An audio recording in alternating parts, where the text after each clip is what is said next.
تبارك الذي نزل الفرقان على عبده ليكون للعالمين نذيرا۔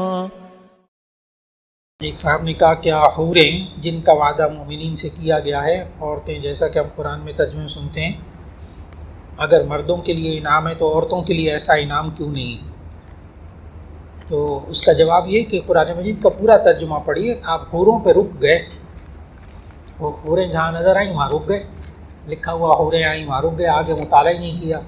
قرآن مجید کے الفاظ کو غور سے پڑھیے گا۔ وَلَهُمْ فِيهَا أَزْوَاجٌ مُطَهَّرَةٌ، ان کے لیے اس میں پاکیزہ جوڑے ہوں گے۔ وَلَهُمْ فِيهَا أَزْوَاجٌ مُطَهَّرَةٌ، ان کے لیے اس میں پاکیزہ جوڑے ہوں گے۔ اس لیے مردوں کے لیے حوریں تو اللہ نے ان کے لیے بھی انتظام کیا۔ اور بعض روایات میں یہ ہے کہ جو بیویاں ہیں یہی حوروں کی شکل میں یہی اللہ تعالیٰ جوان کر کے پیش کرے گا۔ محسوس نہ کیجیے گا کہ اب زندگی میں پھر وہی مسئلے پیش آئیں گے۔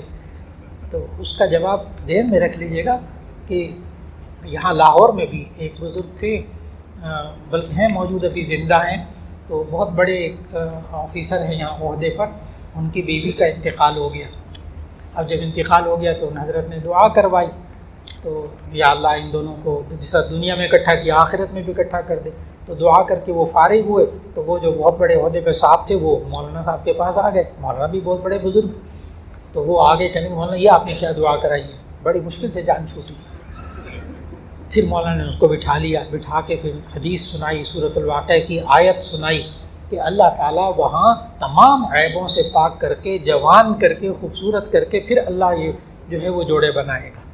تو وَلَهُمْ فِيهَا أَزْوَاجٌ مُطَهَّرَةٌ، بس یہ آیت ذہن میں رکھے، پھر انشاءاللہ دقت بالکل پیش نہیں آئے گی۔